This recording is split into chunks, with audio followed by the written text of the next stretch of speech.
My name is Joe Sterne, and I am a Google Glass user. I'm actually part of the initial 8,000, as some of us like to call us, the people that had to do the If I Had Glass competition. So my submission for that was a 7-second video taken by my webcam on the computer there, saying that I would really change how photography and videography would be used using a mobile device like Glass.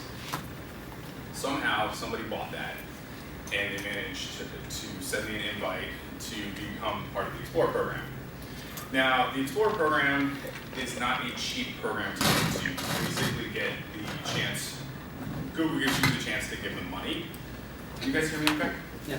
So it's something along the lines of, I then had to convince my now wife that a $1,500 wearable computing device was going to be a good idea.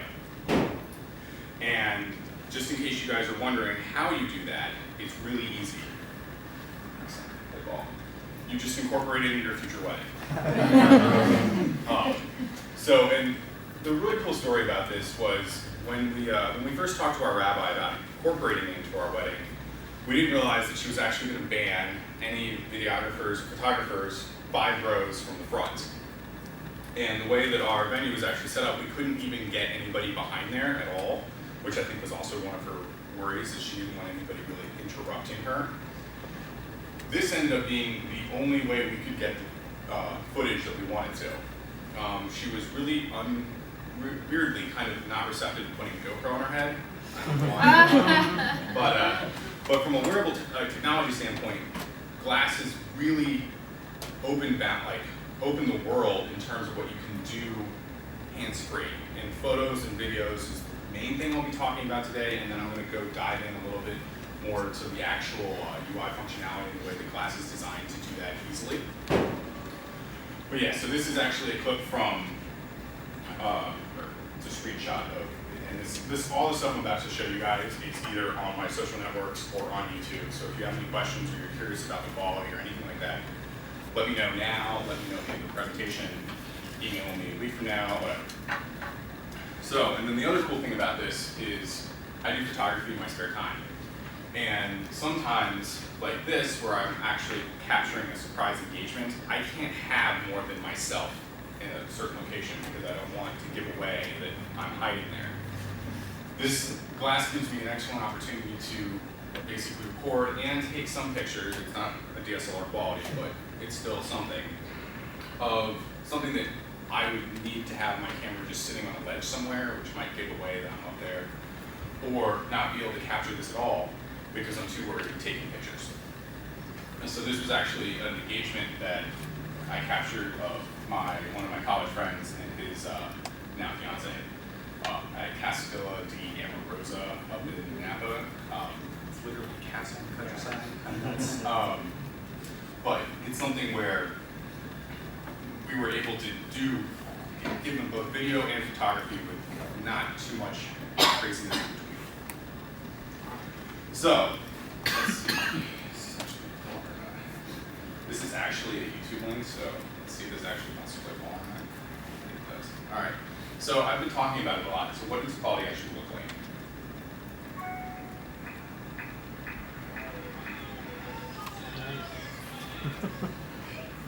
So that was a quick footage of a hole-in-one that I somehow managed to get putting with my in-laws over the holidays. That's one of the cool things I really enjoy about this is it's one of the easiest ways for somebody to do an unboxing or show somebody how to work a camera or troubleshoot a device literally right there. So it's something where the angle is so wide that you can sit down and work on something and somebody can be talking to you back and forth. The way they would do this is Google actually supports the Google Hangout through Glass, where instead of the camera facing on you, this is actually the camera that you'd be talking to, and then anybody talking to you, you'll actually see in person. So I've done a few different point of view perspective things that I found kind of cool. So for instance, the museum, they do an egg drop competition, and it was something where, all right, I'm going to build an egg drop and see if it actually works. It ended up working, but it was something where it showed me the ability to do that very fluidly where typically you have to hold the phone. Now, where we go into kind of the mobile UX side is that a lot of the stuff I'm telling you guys you can actually do with a cell phone. It's just if you're willing to duct tape a cell phone to your head, which if you are, awesome. You don't need to listen to the rest of it. But the ability of this device is so much more unobtrusive and easier to deal with in terms of very basic video and photo stuff. Now, one of the reasons why is it's actually built from a design perspective to support quick photo and video. It's kind of hard to see here, but there's a tiny little button, and I'll pass this around when we're done, so don't freak out if you can't see it in the back. There's a tiny little button up here right by the temple, which is actually a shutter button. And what this will do is this will override whatever you're doing on glass at the time to take a picture, or if you hold it down for a couple seconds, it will then trigger a 10-second video. If you want a video for longer than that, then you just have to tap aside and a on-screen display will say extend video or stop video. And you can control that by an on-screen. So this entire temple area here is actually a touch panel that supports up, down, left, right, and obviously tapping. So there's different ways to interact with glass. One of the primary ways that everybody likes to see, and SNL has done a great job of parodying, is voice. So you can definitely say, okay glass, take a picture. Okay glass, record a video. Okay glass, start a bike ride. So all those menu options, you have to have, you have to make them enabled to people for all, so people can also touch them. So it's something where at the home screen, you see the time and it says okay glass, you can actually tap the side, and then it will display the menu of everything that you would normally be able to say in a way that you can kind of scroll back and forth and then choose. So sometimes if you're trying to capture your dog around the kitchen in socks, and you don't want to necessarily say, okay, glass, record a video, you can quickly just go ding, ding, scroll over and get it, or in that instance, I'd probably actually just press the shutter button. The other cool physical design aspects of glass, and I'm going to tell this now so it makes a little bit more sense when I'm talking later, is besides the actual prism and the camera that's on it, is also there's a bone conduction speaker in the back. So this is where you can actually hear chimes from commands that you've actually done. Anything on glass in terms of an actual command will chime if it's done successfully. That also includes voice recognition. So if you're Googling where is the UCSC campus, it's actually going to chime saying that yes, it received that command, or it's actually going to have a slightly different ding if it said, hey, I didn't hear you, or hey, you're not currently connected to a network. So there is some audio feedback as well as visual feedback when it comes to glass commands. It's actually buggy right now. So anyway, and then the other cool thing about this is we kind of go back to more of the photo and video aspect is the ability to use these in a lot of different situations. So I put it on a skateboarder that was skateboarding around. Luckily he didn't skateboard the way we did. I also wore it on batting cages to watch people with at swinging balls. And then the other thing is this actually happened a couple days ago. We went to the California Academy of Sciences, and it was something where they have a touch pool where you can touch starfish and what were the other ones you were playing with, Jules? I forgot what they're called. They're the things with the spines. Yeah. So. Yes. The sound's not sea really urchins. important. But it was something where, as you can probably tell, both my hands are going to be wet. So I'm not necessarily, and also I'm over a pool of water right now, so I'm not really enthused about holding my phone above it saying, hey, check this out. Yeah. So, and this was really cool because not only was I messing around with this, talking to the person that was actually one of the people that was running this, but then she got to see the same perspective because from a student ability, she can wear it and then have that broadcast somewhere else so when we're in a large classroom format, the people in the back can actually see what I'm doing. So I'm not going to do the whole 2-minute video because it's really, really boring. But just kind of an example of certain things you can do with it. And then, so the photo quality is actually fairly good. coming from a photographer standpoint, it's not the best, but it's not bad for a 5-megapixel sensor that is last year, maybe a year before that generation camera ability. They run everything through right now from a user experience perspective. Everything you take on glass, you can directly share to any social network or email, or if it's a video, you can even now share it via YouTube directly from glass. If you don't do that, anytime you decide to plug glass in, it will automatically upload any photos or videos that you've taken to a private Google Plus folder, which then you can share out or download. There's no current way right now in terms of functionality to actually push something from glass to your phone, at least natively. So hopefully that will be developed sometime in the future. I'm not sure, but that's how you get the stuff off your device. If you're in a pinch, you can also hook it up to your computer, but I've heard just the way that this is a very new system that they're constantly developing on, it doesn't always work the best, so there's been a lot of issues with people having problems of it.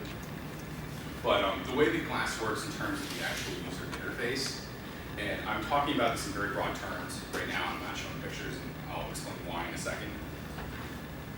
Just think of a row of cards out in front of you, and in the center card, anytime you pull up glass, you'll see the time.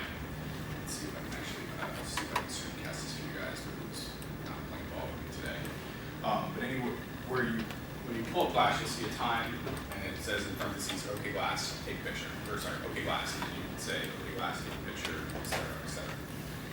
If you swipe back on the touchpad, it'll go to the row hooked up, if you have Twitter hooked up, if you have Google Plus hooked up, your email, SMS, I know I'm forgetting a couple others,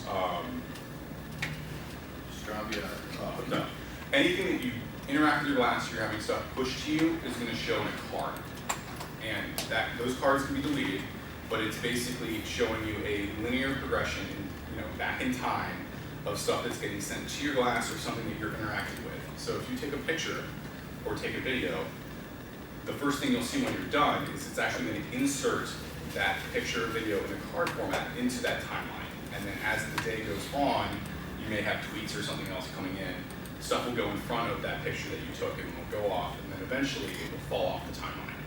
Because otherwise, from a design standpoint, you have like 20,000 cards that no one's going to scroll back that far. Now, if you scroll forward, you'll scroll to the left. How many people here are familiar with the concept of Google Now? That's it? Okay. All right. So let me explain what Google Now is. So Google Now is an opt-in program from Google that will actively mine your calendar and your email to help give you predictive suggestions of stuff information you want to know. So a good example of this is if you're having an upcoming flight, say you're leaving on a plane tomorrow from SFO. Google Now will see that in your Gmail inbox, and then tomorrow morning it'll say, hey, did you know that your flight leaving SFO is actually delayed by 4 hours? Do you want to stay home for a little bit? You don't need to go that early.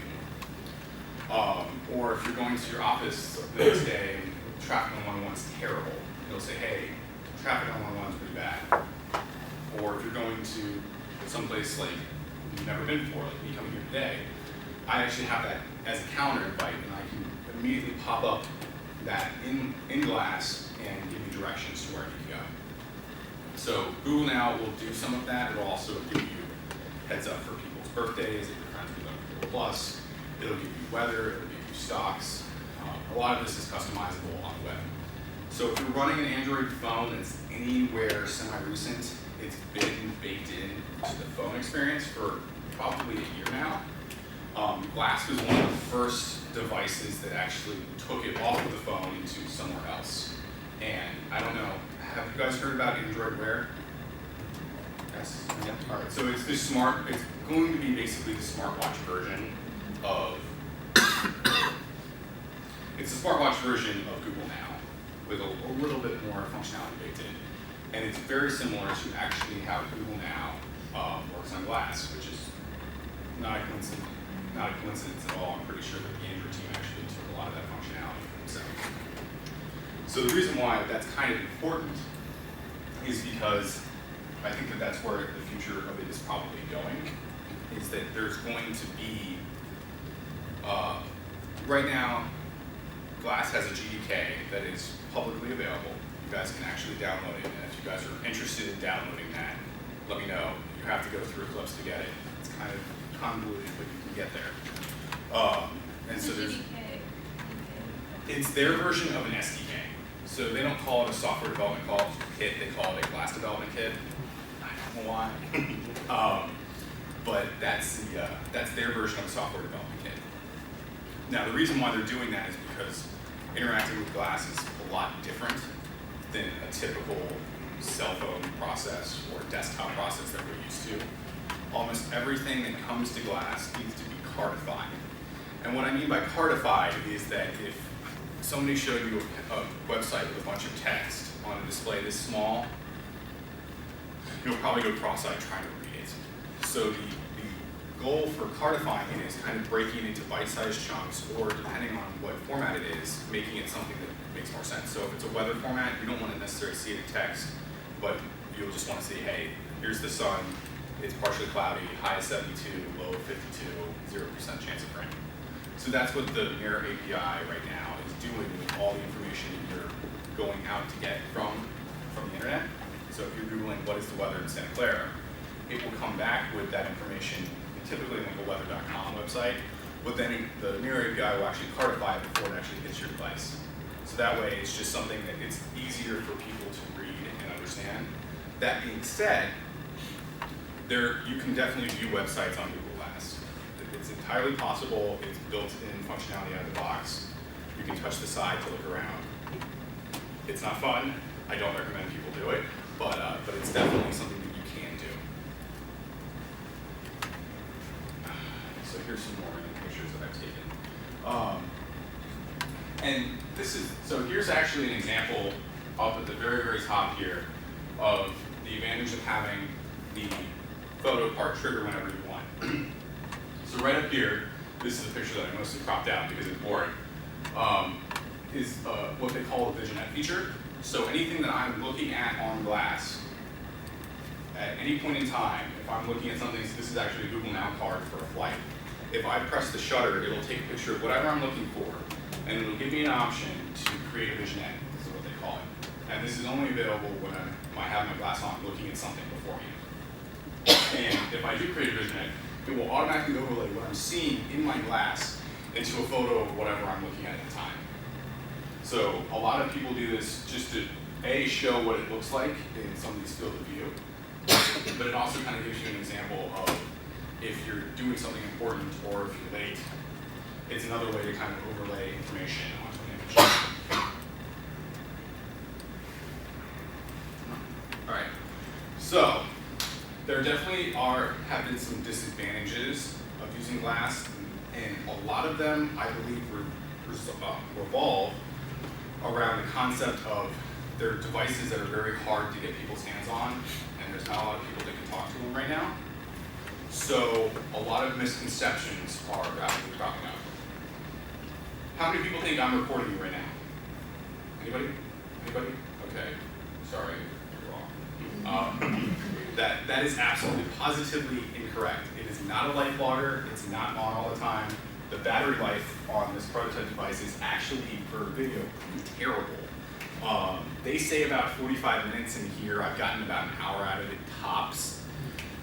It's something where it's not designed to do that. It gets very warm. The display lights up whenever you're using it, whether it be recording video, taking pictures, or actually using the device.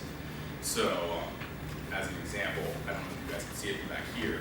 It's on right now, but typically it's idle. It's kind of like having a cell phone in your pocket where the screen's off. It's on, it can receive messages, it can do stuff, but you're not currently interacting with it. Glass is the same way. It does have the ability to get notifications pushed to you, which it will then ding when it wants your attention. And there's two ways that you can actually turn that on. You can either tap the side of the device to wake it up, or there's a functionality where it's actually called head tilt, where you can set a specific degree head tilt to say, hey, if I tilt my head up 33 degrees, it will turn my device on. And the advantages of doing something like that is, if say you're doing something where you're trying to cook a new meal and you want to record various parts of it, you can tilt your head up and start recording that one chunk that you want to record without getting your hands dirty or touching your device, for instance. So that's one of the things that, just kind of as a side, is very interesting to deal with is the misconceptions around the device. I'm sure you guys have a lot of questions. I'll definitely answer any of them that you guys want. But I found this very interesting because once you try it on, a lot of these misconceptions go away in roughly 30 to 60 seconds. And yes, I've timed this. I've had probably somewhere in the ballpark of 500 people try these on since I got them last July.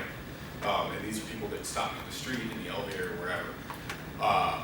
So it's something, the other thing that I found fascinating is from a mobile experience perspective, people kind of get it pretty quickly. It takes a little while to kind of memorize exactly which commands and which directions you're going with. But it's something where kind of like starting to use your first touchscreen smartphone, it's a very easy path to kind of get used to. I don't know how many coming around here, but anyway. All right, and then so the other really cool, go for it. What about the radiation aspect? Because it's right on your head. Is it safe? Radiation. Okay, so glass does not have a cellular transmitter in it. It only has Bluetooth and Wi-Fi functionality. So I don't know of any studies regarding Bluetooth or Wi-Fi this close to your face. I haven't heard anything terrible. I haven't had any headaches personally. Is there a possibility? I'm sure there is, just kind of like a cell phone. I don't know how accurate the studies are, but I haven't heard anything negative to that effect yet. So does this also help with tracking, fitness tracking? Because I was reading about it. Because you can attach any sensors here, right? Yeah, so there's several sensors that are actually built in here. So there's a compass, there's a gyroscope, an accelerometer, gravity sensor. But yes, so to your question, there's actually a group called LynxFit, Lynx Fit, that have built a couple fitness-related apps. I'm going to call them apps because they're not quite what you truly think an app is, into something on glass. So you could be, running in place, and it will, make sure that you're actually doing the right things you need to, or if you're doing push-ups and you're, going down and not too fast, not too slow. Your body's at the proper angle. And then for other things that it can't really track because it's not a perfect fitness tracker, it will show you a video of like how you should be balancing if you're doing something specific. So yes, there's actually people that are working on that and trying to also integrate something like LynxFit into something that's looking at you from a different perspective, like a Kinect, for instance, or Emotion, to make sure that you're doing the proper workouts from both sides. So the Kinect kind of loses track of how fast you're doing push-ups. Glass will confirm that yes, you're doing the proper, proper speed. And then does it come in all sizes, like for a small person, child? It doesn't, unfortunately. So right now it's one size fits all, and in the future, when they release it publicly, there is some sort of sizing. They did a really good job of doing the best size fits all so far, because I haven't heard anybody saying like, hey, these are way too big for my face necessarily.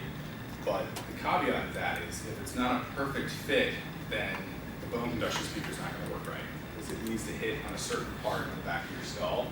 And if you don't have the right curvature, or if it's too far back or too far forward, it's going to be tough to hear because it's not going to have a very good place to sit.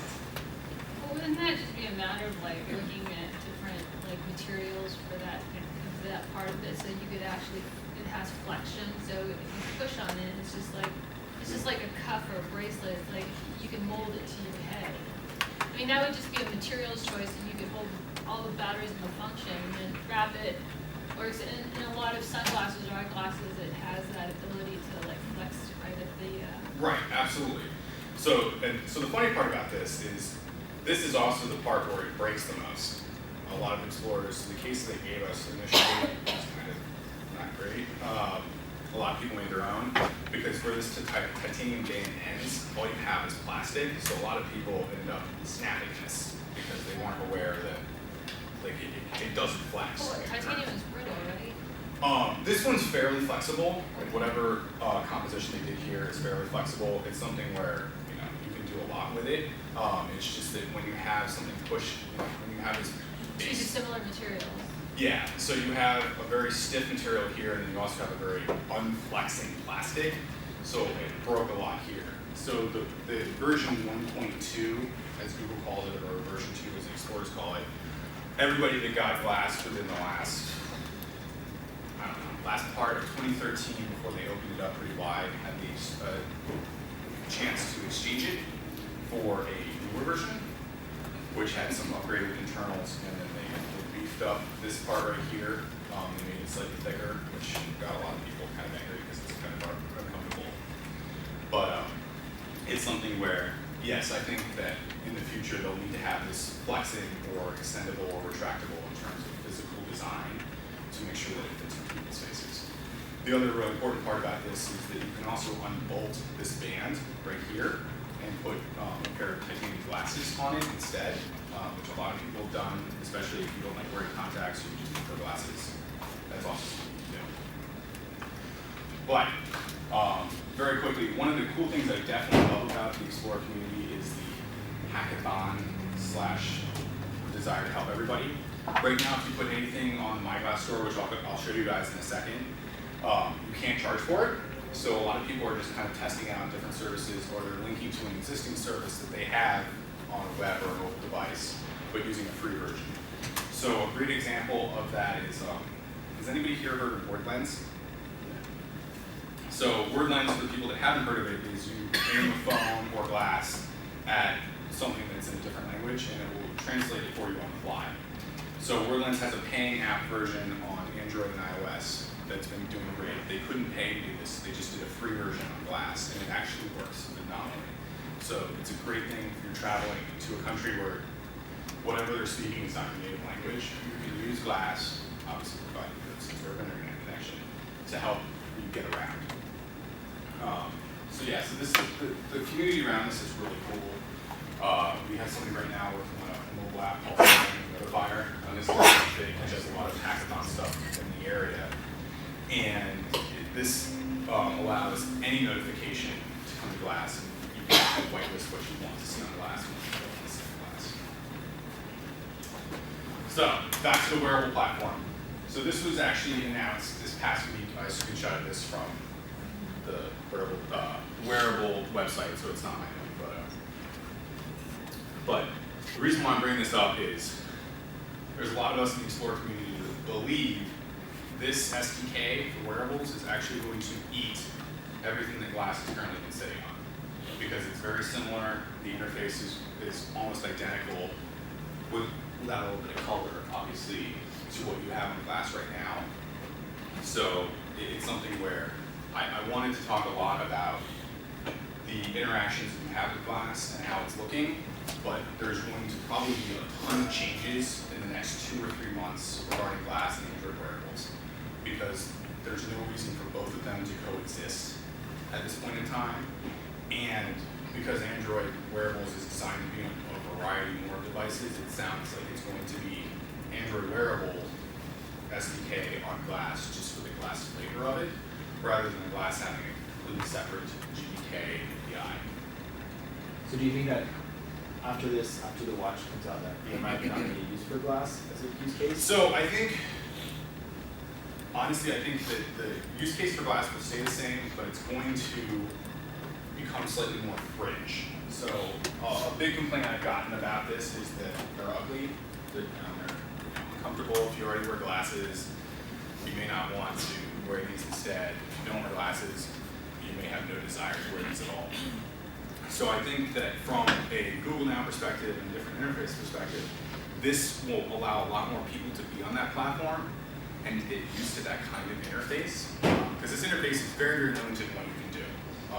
It relies a lot on voice, which can be very temperamental because you're talking to your wrist or you're talking to a device in your head.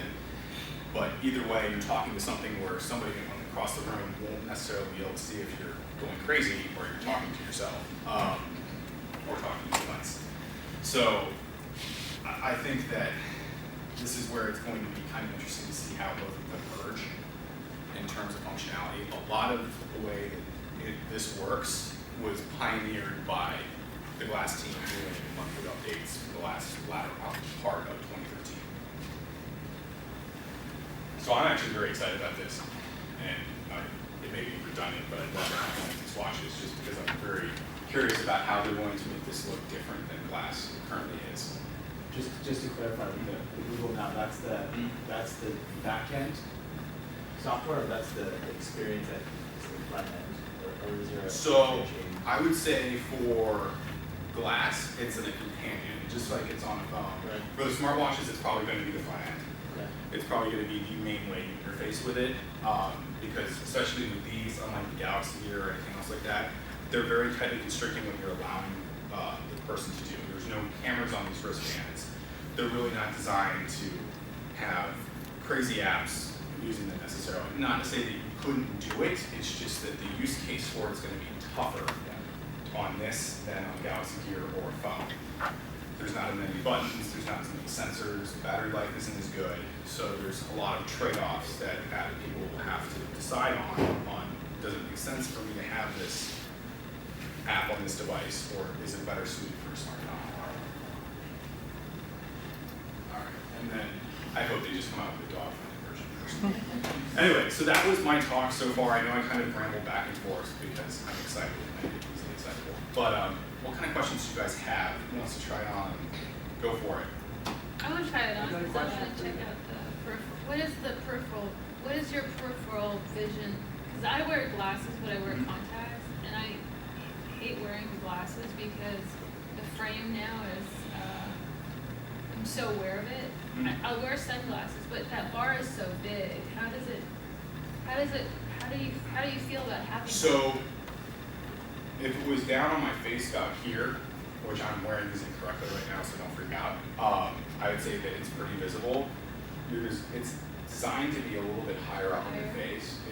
Initially, when I first got them, they had the prism angle this high, which kind of gives people eye strain because you have to look fairly up. But now, not so much. And once you try them on, you'll realize that they definitely fade away. The prism is not nearly as in your face as a lot of people realize. So to preemptively answer the argument of are these safe to use while driving, absolutely, because they really aren't that distracting, and the ability to, in a pinch, answer a text message or an email via voice without taking your hands off the wheel or your eyes off the road, I think far outweigh the benefits of somebody illegally looking at their phone down here and not seeing anything in the peripheral vision coming towards them. What's the resolution aspect ratio and the compression rates in the video, and how much, gigs per minute? Resolution on the screen is 320 by 240, I believe. The compression, I believe it's H2 2.64 in terms of the compression. It's a 5 megapixel camera. It records technically in 720. And then the reason why I'm saying technically is because anything that goes that you share from the device, either directly to a different network or automatically uploads to Google Plus, goes through their Auto Awesome program, which automatically will brighten certain aspects of the photo or denoise parts of the video and stuff like that. So I'm not sure once it goes through that process what the specs are on the other end. I'll have to look that up because that's a great question. So what is it, what if it's 45 to 60 minutes, then how much space does that take up? So the device ships with 16 gigs of space total. Like a cell phone, that's not all available. It's about 12 gigs. And I'd say for an hour-long video, you're looking at a couple gigs worth of data taken up at that point in time. I take photo and video very prolifically, but not a ton. I get to actually fill up the device where I need to actually delete stuff off of it to put other things on it. And that's just yet. So I think you were next. So the question I have is, you said that it doesn't have any cellular reception, so it communicates based on Wi-Fi or Bluetooth. Now, is that like connected or synced with your phone, or is there a way, for example, that as you say you're taking pictures, that if you do have your phone while you're taking a picture, it would put it on your phone so it won't take like space on the drive that is in the class? Like how does that part of it function, or has it gone that far yet? I'm really glad you asked that, because that's like a good segue into what I was going to talk about. So I pulled this up on my iPad because it's a little bit easier for you guys to see, and I also have this on my Android device. So Glass has a companion app called My Glass that you can download it. It's not going to get you very far, but it's how I would interface with this device on the go. And the reason don't be wrong, I can dictate that, but it's not the easiest thing to do. So the way that Glass got around it is I type it in here, it will either, if I'm on a mobile device, it will automatically beam it to my device because I'm connected via Bluetooth. If I'm at my desktop, it's going to pop up a QR code saying, how do you, if this is network you want to connect to, pull up the connect to Wi-Fi section of Glass, look at this QR code, and then that's how it's going to send it up and get connection. Regarding your offloading comment, that's a common problem that a lot of stores have. I would much rather prefer me to offload it directly onto my device, and then I can tweet it or do whatever else I want with it, rather than having it to go up to Google Plus and come back down. So I've heard some people doing some hacky things to get it to do it that way, but current standard functionality is not quite there yet. But yes, I would agree with you that I think that makes a lot more sense. And then the other cool thing about it is when it comes to apps, which you scroll down here so you guys can see it on the big screen too. What they call apps is Glassware.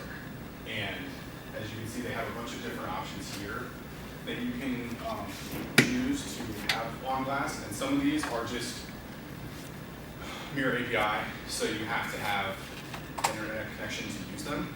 Other of them are what they call native, which actually downloads a part to Glass and takes up part of that 16 gigs of memory that you have. The cool thing about it is you can manage it both on the web and on here.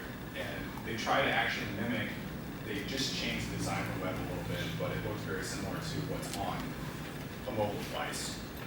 So this is something where I can definitely go into Evernote, for instance, see what Evernote is, and then I can turn it on or turn it off. And the cool thing about this is if I have to authenticate to an existing service somewhere else, like Evernote, for instance, when I click on, this says on, but this was off, if I clicked on, it would automatically pull up an Evernote login where I would type in my Evernote stuff, and it would do, the API would ping for a key and get it back.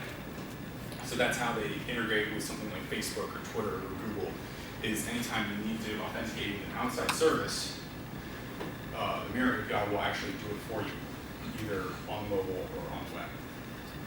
Is that page something you have to have an account for to access? Yeah, so basically this is the web version of my Glass device. Like so, device info, the device location, for instance. So I'm right here right now. It shouldn't be a surprise to you guys, but maybe the people watching at home. But yeah, so this is how I would totally interact with my device, kind of like a settings menu on your phone.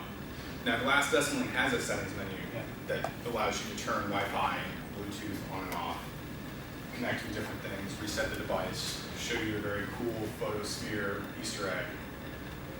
But this allows me to do a bunch of different things in terms of not only I can add speed dial contacts, so if I like to share it with certain people, I can share with them. Certain glassware that I have enabled, so as you can tell, I have a bunch on here, but there's even more that's offered. So, for instance, back to the fitness part, they actually have a Strava run and a Strava bike option, where you can track your runs and your bike rides using Glass.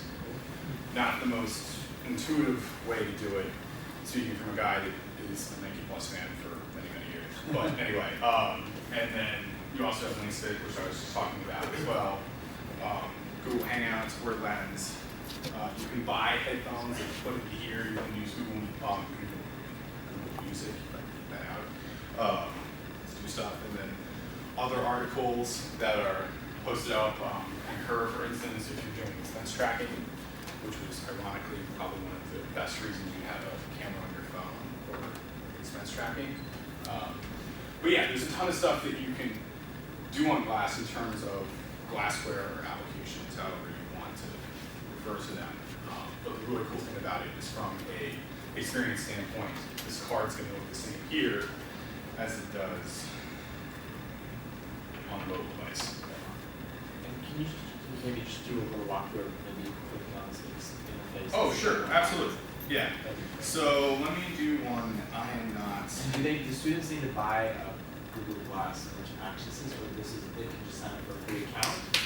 No, you'll have to own a glass to have this. So this is, so if you owned a pair of glass, as part of the setup process, if you didn't do it on your phone, or even if you did it on your phone, google.com/myglass will get you here. So you guys are more than welcome to try that and log into Google. I'm not sure what's going to show up, but it's probably going to just error you out saying that you don't have a glass device that's whitelisted with your Gmail account. But, and just so you guys know, with their whitelisting, this is still with Google Groups, which boggles my mind that they're still using that. But that's how they whitelist everything on the glass side right now. But yeah, so let's try. Can there be a only glass app without having a mobile or a desktop version? Oh yeah, yeah. So LinksFit is probably a great example of that. They created this just for glass. I'm blanking on the guy's name, but I'll remember it and tell you later. Noble Johnson, I think, is the guy that created LinksFit, or one of the guys that did it. And he was another glass explorer that's like, hey, this would be awesome towards a workout companion device. I'm gonna go build something for it. So LinksFit is a great example of something that would be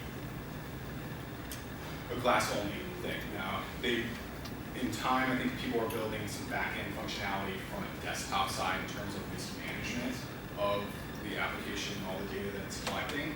But yes, there's quite a few of these on here that are just totally 100% glass specific. So like New York Times is another one that we'll look at in a second, that you can basically just set up like, hey, I like these different topics. I'm a big business fan, I love tech, I don't like opinion pieces, I could care less about fashion, obviously. So it's something where it will automatically send me articles throughout the day saying, hey, you wanted 9 articles in business today. Here's another article throughout the day, business related. You want no fashion, nothing's gonna get automatically pushed. And what I say by pushing is it's going to insert a card in that timeline that I was talking about. And if I don't actually interact with the device when that pings, the display never turns on, and that will just stay in the timeline until it falls off, regardless if I view it. So let me click on LinksFit. Let's see, actually, I don't know if this is actually gonna. Yeah, so everything will have a request for a permission box. It's very typical of apps themselves. And then this one, I believe, is once I click accept, it's just going to turn itself on, and then automatically my glass is connected to my phone to the internet. It's going to download that APK onto my device. So this one actually just gives me the ability to schedule my activities and settings and whatnot. And as you can tell, some UI things that aren't quite right. Yes, let me drop out of that one. Let's try one. Let's see. One day you never know, maybe your app will be in this Exactly. store, right? So here's what I'll do is I'm going to turn off YouTube and I'll turn it back on. So this one actually, surprisingly enough, was not built in out of the box, but this Glassware app allows me to directly share with whatever YouTube channels I manage, not just my own, for instance. So if you're doing a podcast or if you're part of